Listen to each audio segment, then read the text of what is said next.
Bonjour à tous, j'espère que vous allez bien. On se retrouve en ce samedi 2 avril 2022, non pas pour un brief, mais pour le programme de l'école, pour ce mois d'avril 2022, probablement aussi pour le mois de mai, donc d'une pierre deux coups, et aussi pour les questions-réponses. Donc j'ai décidé de répondre aux questions qui sont vraiment le plus posées, comme ça je pense que ça va répondre un peu à toutes vos questions.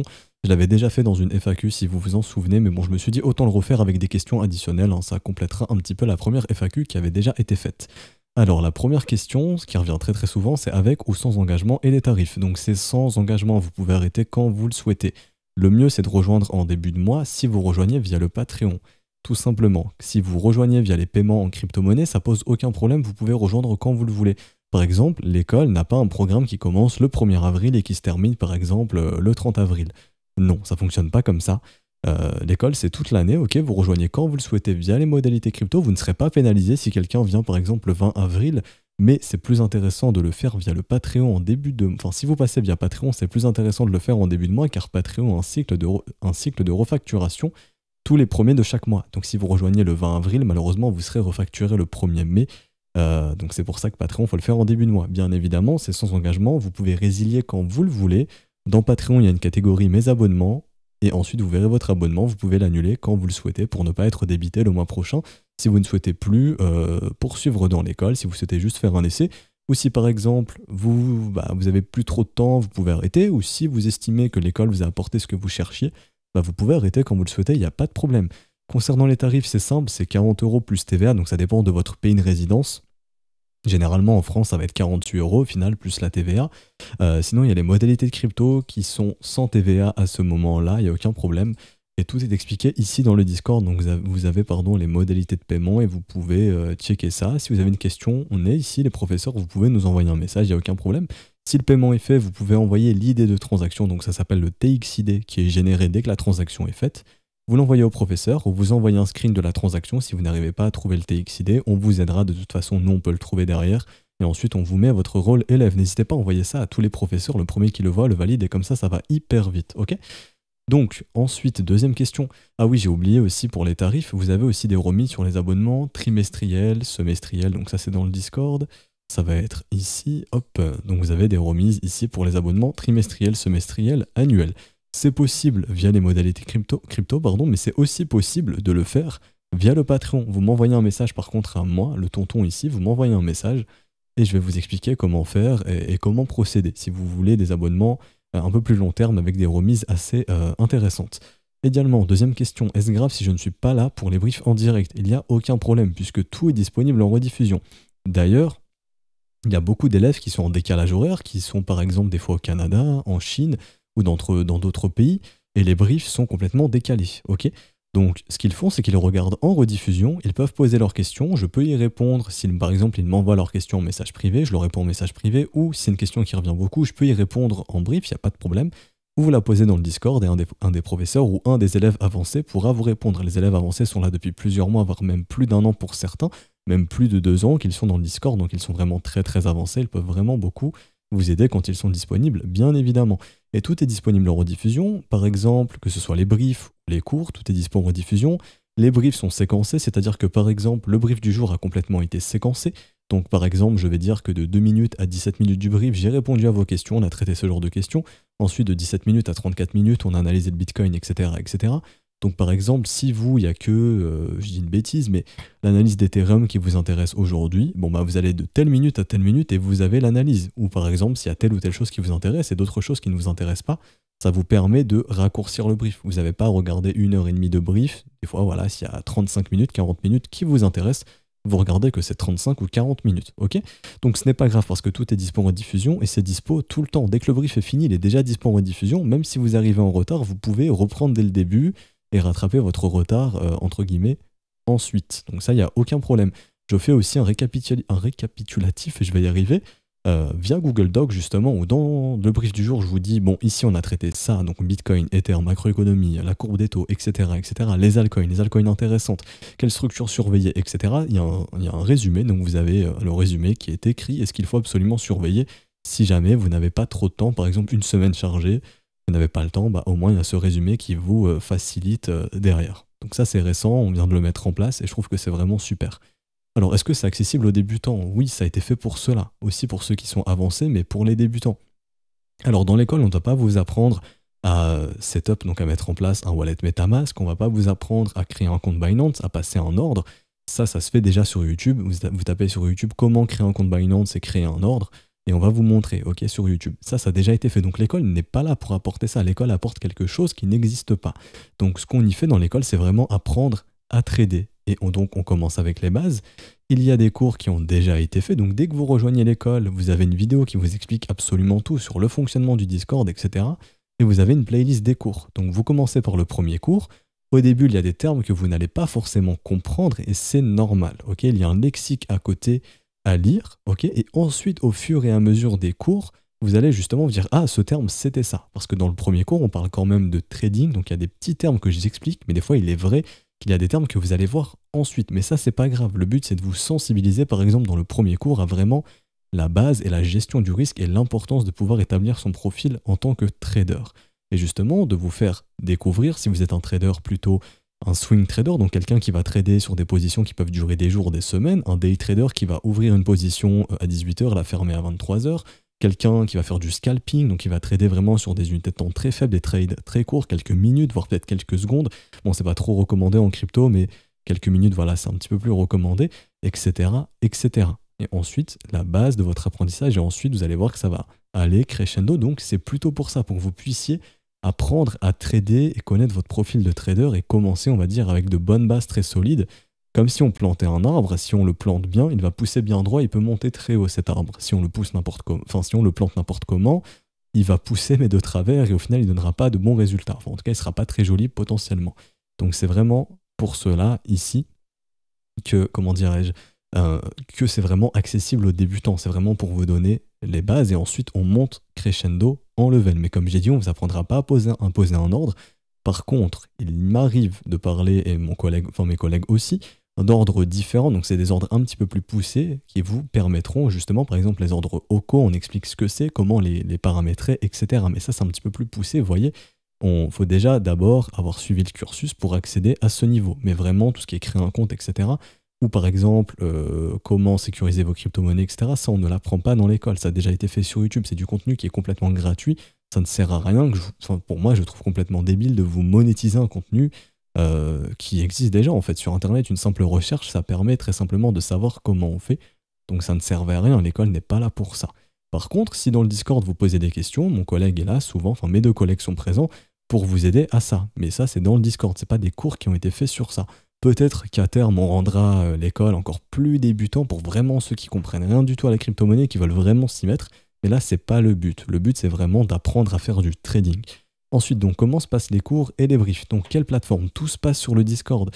Souvent, je reçois des messages, oui, j'ai pas accès aux cours depuis le Patreon. C'est normal, Patreon, c'est juste une plateforme sécurisée qui vous permet de faire le paiement, ni plus ni moins. Et du coup, de relier votre compte Discord à cette plateforme qui va vous permettre de vous donner le rôle, de vous mettre le rôle élève, de vous donner accès aux cours. Mais tout se passe sur le Discord, absolument tout. Rien ne se passe sur Patreon. Patreon, c'est juste la relation entre c'est ce qui vous permet de vous donner l'accès à votre rôle élève sur le Discord. Donc la plateforme utilisée, c'est Discord, dans laquelle vous pouvez échanger avec moi pendant les briefs en direct, vous pouvez poser toutes vos questions, vous pouvez m'envoyer des messages privés, je réponds. Donc des fois, bon, je réponds en 2-3 jours parce que j'ai pas mal de questions, je réponds à tout le monde. Quand on me pose une question, je réponds absolument. Des fois, je peux prendre quelques jours, mais je vais absolument vous répondre, ou je vous répondrai en brief, mais je réponds vraiment à tout le monde. Et je dis pas ça pour faire genre, vraiment, je le fais, je réponds absolument à tout le monde. Vous pouvez poser des questions aux élèves, vous verrez, hein, même si des fois je mets quelques jours, je réponds absolument à tout le monde. Du coup, quelle plateforme? Discord et les horaires. Donc ça commence à 7h30, heure d'Europe centrale, donc l'heure française. On commence à 7h30. Avant, c'était 9h30, mais on a déplacé ça à 7h30. Ça permet justement d'avoir les briefs en rediffusion plus rapidement. Comme ça, vous avez vraiment les diffs en rediffusion. Vous savez un petit peu la température de la journée, si je puis dire, et quoi surveiller pour les prochains jours et la journée actuelle, si vous voulez faire du day trading, les niveaux clés, etc. Qu'est-ce qu'il faudrait surveiller? Je trouve que c'est préférable. Après, peut-être que l'horaire pourra rechanger d'ici là, mais pour l'instant, je pense pas que ça changerait. Comme d'habitude, hein, comme je l'ai déjà dit, c'est disponible en rediffusion, donc il n'y a aucun problème. Moi, je trouve que plus ça sort tôt pour vous, mieux c'est. Comme ça, vous pouvez bien agencer votre journée. Par exemple, j'ai une pause de 2 heures l'après-midi, bon bah je peux me faire 30 minutes, 45 minutes de brief. J'ai une pause, je sais pas moi, le soir, je peux continuer, etc. Ou si j'ai une pause le matin, ça permet voilà, de rendre les briefs en rediff surtout beaucoup plus accessibles. Alors quel est le temps nécessaire à dédier? Donc quel temps il faut dédier pour l'école? Ça dépend de chacun. C'est-à-dire que par exemple, si je le souhaite, je n'ai pas besoin de regarder les briefs, on va dire, privés. C'est recommandé, ok, mais enfin, je vais pas dire le principal, mais le plus important à l'instant T, au début quand vous rejoignez l'école, c'est pas forcément de vous taper tous les briefs d'un coup. C'est d'abord de commencer l'apprentissage, de commencer vos cours, etc. dans l'ordre, avec le support écrit, parce qu'il y a un support écrit en plus des cours vidéo ici, de vous entraîner avec les exercices et les examens. Oui, j'ai oublié de le préciser, mais il y a des exercices et des examens. Par exemple, je viens de finir le cours sur le RSI, est-ce que j'ai vraiment compris? Alors, si j'ai vraiment compris, je fais l'exercice, ensuite il y a le corrigé, si j'ai tout bon, c'est que j'ai compris, et ensuite je vais pouvoir appliquer ça dans mon trading sur papier, bien évidemment. On ne trade pas directement en allant mettre notre argent. D'abord, on va backtester, on va tester une stratégie, on va essayer de voir si on a vraiment compris. On fait ça avec de l'argent fictif, donc on note sur un papier ou un Google Doc, peu importe, un trade logger fictif, et on va essayer de voir si on peut développer une stratégie rentable. C'est comme le permis, on ne vous met pas dans une voiture, vous conduisez directement. Non, d'abord, on fait des heures de pratique. Bah là, c'est exactement pareil avec le trading. Donc, il y a des exercices qui vous permettent de vous exercer, des examens qui regroupent un module. Donc, un module, par exemple, ça peut être sur la localisation, donc Fibonacci, les moyennes mobiles, les supports, le volume profile, les résistances, enfin, tous ces outils qui vous permettent justement de localiser vos trades. Il y a des exercices, des examens sur ça, tout simplement. Et donc, quel temps nécessaire à dédier? Si vraiment vous voulez regarder tous les briefs, ça peut être entre 1h30 et 2h par jour, mais honnêtement, il n'y a pas beaucoup d'élèves qui regardent le brief entièrement, puisqu'il y a des choses qui peuvent ne pas vous intéresser. Par exemple, si, je donne un exemple, si par exemple les stocks, les marchés traditionnels ne m'intéressent pas, bah, je zappe cette partie, je gagne du temps. Ou par exemple, le Bitcoin, bon, je trouve pas très intéressant, je zappe cette partie aussi si je le souhaite. Vous voyez, vu que c'est séquencé, ça vous fait gagner du temps. Et pour les cours, notez une chose, c'est que par exemple, je rejoins l'école aujourd'hui le 2 avril, je me rends compte que je peux pas faire tous les cours en un mois, et c'est tout à fait normal. Vous pouvez faire une pause et vous aurez toujours accès aux cours, parce que la playlist des cours et la Dropbox, vous la gardez. C'est ça qui est important à comprendre. C'est qu'une fois que vous n'êtes plus dans l'école, oui, vous n'aurez plus accès aux briefs privés, aux watchlists des altcoins, aux assets intéressants, etc. Mais vous aurez encore accès à vos cours. Et par exemple, vous pouvez faire un mois de pause. Ah, je me concentre sur les cours et ensuite, une fois que j'ai fini, je re-rentre dans l'école. Comme ça, je pourrai regarder les briefs privés avec moi. Et enfin, vous pourrez regarder les briefs en direct avec moi ou en rediffusion. Idéalement, vous pouvez faire les deux en même temps, il n'y a aucun problème. Mais là, pour l'optimisation du temps, par exemple, au début, concentrez-vous sur les cours, regardez ce qui vous intéresse dans les briefs et essayez de trouver un juste milieu. Beaucoup d'élèves, au début, voilà, la première semaine, se font un petit programme, je vais faire ça, ça, ça, ça, ça. Et comme ça va tout seul et vous avez, de toute façon, tout est clé en main, honnêtement. Tout est dispo en diffusion, tout est time-codé, donc normalement, il ne devrait pas y avoir de problème. Et si vous avez des questions, n'hésitez pas, les élèves et les professeurs sont là pour vous aider. Ensuite, puis-je trouver des avis, témoignages? Ça revient assez souvent aussi. Et c'est vrai que j'en parle pas souvent, pourtant les témoignages sont très bons, mais c'est pas une chose qui me vient en tête en fait. Comment dirais-je? Oui, j'y pense pas, je sais pas pourquoi, mais j'y pense pas vraiment. Et dans le Discord, vous avez un salon témoignages, donc il vous permet justement de remonter et de lire les témoignages des élèves. Donc il y en a beaucoup, beaucoup, beaucoup, beaucoup. D'ailleurs, les élèves qui n'ont pas fait de témoignages, qu'ils soient bons ou négatifs, hein, peu importe, n'hésitez pas. Pour vous donner un petit peu des chiffres, on a un taux de renouvellement qui est un peu supérieur, enfin oui, qui est supérieur à 85-90%. Donc bon, on estime que le service de l'école est très très correct. Donc vous avez des reviews, si vous souhaitez regarder, n'hésitez pas, vous allez trouver des avis très positifs, d'autres avis un peu moins bons. On essaye de travailler justement là-dessus. Bien évidemment, il y a très peu d'avis. En fait, c'est même pas des avis négatifs, c'est juste des critiques positives pour améliorer le contenu et on les prend en compte, par exemple, comme le développement de la doc hein, dont je vous ai expliqué, qui justement permet de faire les résumés, etc. Des petites critiques positives qu'on prend en compte et justement on essaye d'améliorer le contenu. Donc l'école a beaucoup évolué depuis 1 an et c'est grâce à vous et vos critiques, bien évidemment. On ne peut pas lancer l'école et que tout soit parfait directement. Non, il faut travailler dessus encore et encore et on continue de travailler pour améliorer le service, bien évidemment. Donc n'hésitez pas à lire les reviews, mais franchement, 9 reviews sur 10 est très très bonne. Et du coup, on a fini pour les questions. Si vous en avez d'autres, n'hésitez pas à les poser. Hein. Comme d'habitude, j'y réponds soit en commentaire de la vidéo, sur le Discord directement, message privé, je réponds à tout le monde, il n'y a aucun problème. Et du coup, le programme de ce mois-ci, qu'est-ce qu'on va y faire dans l'école? Alors dans les briefs privés, on va sensibiliser à la gestion du risque, on va rappeler l'utilisation du levier, comment utiliser le levier de façon optimisée et surtout sa réelle utilisation, savoir prendre ses profits et couper ses pertes quand c'est nécessaire et savoir préserver son capital. Parce que c'est bien beau par exemple de faire x3, x4, mais derrière il faut savoir préserver le capital. C'est-à-dire pas se sentir invincible, savoir rentrer dans les bons moments, savoir identifier les bonnes conditions, savoir se tenir à son plan, parce que c'est vrai quand on enchaîne 3, 4, 5, 6 trades où on gagne, on se sent invincible. Pareil, quand on enchaîne 2, 3, 4 pertes, ça peut arriver. On est des traders, on n'est pas on lit pas l'avenir. Des fois, on peut justement avoir des pertes 2, 3 fois d'affilée. N'importe quel trader peut subir ça. Et donc le but, c'est de pas de tilter, de savoir préserver son capital. On va retravailler là-dessus et surtout sur l'importance du journal. Je me suis rendu compte que ces dernières semaines, et même oui, plutôt ces dernières... Enfin, c'est tellement une évidence pour moi que j'oublie d'en parler justement, mais l'importance du journal, vraiment, je m'en suis rendu compte, je vais revenir là-dessus ce mois-ci. Ensuite, comme d'habitude, suivi de marché pour identifier la fin du swing haussier qu'on est en train de vivre ou la poursuite de celui-ci jusqu'à sa fin pour optimiser les profits. On va voir justement pour les profils de traders, de swing traders, j'ai commencé à mettre ça en place. Justement, quelle stratégie on pourrait adopter pour essayer d'optimiser ses gains entre les différents profils, les investisseurs, les swing traders. Et pour les day traders, bon bah ça c'est plutôt dans le brief journalier qu'il y a tous les jours. Vous savez un petit peu comment agir, mais je reviens aussi dessus. Ensuite, on va se concentrer sur les indicateurs techniques et l'utilisation dans le trading, c'est-à-dire on va retourner un petit peu sur Ichimoku, on va essayer de voir comment utiliser Ichimoku pour nos setups. D'ailleurs, Ichimoku, il y a un cours qui a été fait dessus, comment lire Ichimoku et surtout comment trader grâce à Ichimoku, parce que c'est bien de savoir qu'est-ce qu'une Kijun, une Tenkan, la SSB, la SSA, la Shiku, etc. Mais comment développer un setup de trading, une stratégie qui permet de tourner autour d'Ichimoku, et pas que. Parce que oui, Ichimoku est un indicateur, mais ce n'est qu'un indicateur. Pour moi, Ichimoku ne suffit pas, lui seul, à la prise de décision. Il y a beaucoup de traders d'Ichimoku qui seront contre moi, mais je pense que inconsciemment, vous ajoutez d'autres éléments et vous vous en rendez pas tellement compte. Pour moi, Ichimoku, c'est un complément. C'est un indicateur très puissant, mais il faut le compléter avec justement une lecture quand même du prix, et donc comment compléter les deux, et surtout développer une stratégie. Quand j'ai ces conditions, je fais ça. Quand j'ai ces conditions, je ne fais pas ça. Ça, c'est extrêmement important, donc on va revoir ça. On va aussi parler un petit peu d'indicateurs qui étaient des marques. Donc tout simplement, c'est un indicateur qui va analyser le momentum. Donc c'est un indicateur un petit peu différent de ce que je fais d'habitude. J'en ai déjà parlé dans les briefs YouTube, il me semble.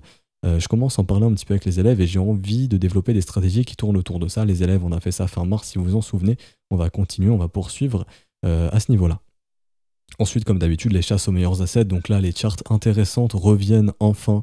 On a enfin des charts hyper intéressantes qui reviennent. Ça fait longtemps qu'on n'a pas eu ça. Honnêtement, ça fait depuis mars 2021, pardon. Plutôt, oui, janvier-février 2021 que je n'avais pas vu ça. Donc enfin, on a de belles structures. On va voir justement... Enfin, on le voit déjà, hein, les élèves, au mois de mars, on a commencé à le faire. On avait vu justement que ça commençait à se retourner. Là, ça commence bien à se retourner. Donc là, c'est la bonne période. Avril-mai, ça va normalement être une bonne période. Donc on va essayer de focus les meilleurs assets et de trouver les meilleurs assets et aussi beaucoup se concentrer sur le token metrics. Donc les élèves savent déjà ce que c'est. Mais en gros, on va suivre tout ce qui est inflation de l'asset, les roadmaps. Enfin, pas les roadmaps, on va pas utiliser toutes les roadmaps, mais on va vraiment voir si un asset est bon pour de l'investissement ou plutôt une stratégie moyen terme. Aussi pour du long terme, c'est vraiment intéressant, etc. avec des outils que j'ai déjà appris, mais je vais revenir sur ces outils-là avec les élèves. Ensuite, création de watchlist, donc ça comme d'habitude, en fonction des différents secteurs, Metaverse, DeFi, des oracles, etc., etc. Et du fondamental. Bon, je fais une petite dédicace à mon collègue qui est très très fort dans le fondamental. Bon, il a souvent le flair de ça, ce secteur, ça devient intéressant, ça peut péter bientôt. Donc il a souvent ce flair-là. Et bon, il a une bonne compréhension du marché crypto, des différentes technologies, des services proposés, etc. Donc c'est lui qui s'occupe de la partie fondamentale. Ensuite, comme d'habitude, macroéconomie et suivi de la courbe des taux. Très important, la courbe des taux. J'en parlerai un petit peu sur YouTube, mais vraiment, je commence à me concentrer sur ça avec les élèves depuis peu. On voit qu'il y a des choses qui sont pas très belles à voir au niveau de la courbe des taux. Donc on va en parler du coup des risques macroéconomiques et des risques pour les assets à risque. Donc ça concerne les crypto-monnaies. On en parlera dans les briefs privés avec les élèves. On va suivre ça ce mois-ci et au cours des prochains mois de toute façon parce que ça va devenir très important et très intéressant à suivre. Ensuite, ce mois-ci, reprise du screener CanSlim. J'avais arrêté un petit peu puisque je trouvais les stocks pas intéressants dans le sens où un Nasdaq qui prend une dynamique baissière, des S&P aussi, donc des actions qui se mangent aussi des claques, on l'a vu avec les GAFAM. Mais là, on a de nouvelles structures vraiment très jolies sur les GAFAM, donc ça peut annoncer du bon pour les actions plus petites, aux capitalisations plus petites. Et donc, on va reprendre cette stratégie. Là, je sais que vous ne savez pas ce qu'est la stratégie CanSlim. Il y a mon collègue qui a fait un cours dessus, qui vous explique absolument tout. Non, je crois que c'est moi qui avais fait ce cours. Enfin, c'est mon collègue qui avait fait le cours écrit, mais je crois que c'est moi qui avais fait le cours à l'oral, si je dis pas de bêtises. Je sais plus qui avait fait le cours, hein, donc peut-être mon collègue au final, je sais plus. Mais en tout cas, un cours a été fait. On fait beaucoup de cours, beaucoup de briefs, donc on se perd un petit peu. Mais en tout cas, un cours a été fait qui vous explique qu'est-ce que la stratégie CanSlim? Donc rapidement, c'est une stratégie qui est basée sur le fondamental et on y ajoute de l'analyse technique pour faire analyse technique et analyse fondamentale sur les actions pour essayer de trouver des actions d'avenir, de futures entreprises à suivre. Et donc, pour finir, plusieurs streams des autres professeurs, donc de mes deux collègues, qui seront axés au niveau de l'order flow, et ensuite mon autre collègue qui est vraiment axé macroéconomie avec des reviews de marché dans lesquels il partage plein d'informations, un petit peu sa vision, des flux de capitaux, simplement la macroéconomie, comment les capitaux circulent, qu'est-ce qu'il faudrait surveiller, l'inflation, les récessions, etc. etc. J'en parle aussi, mais mon collègue est vraiment poussé à ce niveau-là et il aime bien en parler dans ses briefs, donc ce mois-ci, normalement, il devrait faire des briefs qui parleraient justement de cette macroéconomie et bien évidemment leur review de marché, leur point de vue, parce que je partage le mien, mais mes collègues peuvent avoir des avis différents ou des avis convergents au mien. Donc comme ça, vous pouvez compléter un petit peu avec leurs analyses si vous avez le temps et si vous en avez envie, bien évidemment. Je vous recommande fortement les élèves à regarder les briefs de mes collègues qui sont très très très très très bien et surtout très enrichissants. C'est vraiment un bon complément aux briefs qu'on fait ensemble tous les matins et ça vous permet aussi de revoir les bases et surtout les répondre aussi à vos questions en brief. Donc les gars, n'hésitez pas à regarder tout ça. Du coup, on se retrouve au sein de l'école, ou non, ce n'est pas grave si vous ne rejoignez pas, hein, je ferai toujours les briefs sur YouTube, vous inquiétez pas, dans lesquels on parle du Bitcoin, d'Ether, et des fois je prends quelques petites altcoins que vous me mettez en commentaire quand je les trouve intéressantes. Je regarde tout ça, tout simplement, et ensuite tout ça ensemble. Vous êtes les bienvenus, si vous avez une quelconque question, vraiment, n'hésitez pas, je suis là pour y répondre, mes collègues aussi peuvent vous répondre, il n'y a aucun problème. Vous pouvez nous rejoindre de suite via le Patreon, tout ce qui est paiement bancaire, PayPal. Vous avez aussi un rapide résumé sur le Patreon de ce qu'on fait dans l'école, de tout ce qui est disponible, hein, donc n'hésitez pas. C'est disponible juste ici. Également pour les paiements en crypto-monnaie, c'est ici dans le bienvenu, donc tout y est expliqué. Si vraiment vous avez du mal à comprendre, n'hésitez pas, on est là vraiment là pour vous répondre. Vous nous envoyez une petite question, on y répond. J'ai essayé d'être bref, mais comme d'habitude, vous savez, j'aime bien blablater et essayer d'être le plus clair possible. J'espère que ça aura été compréhensif. À bientôt dans l'école ou à bientôt sur YouTube. À lundi, du coup, pour le premier brief de la semaine prochaine. Bon week-end à vous. Ciao, ciao.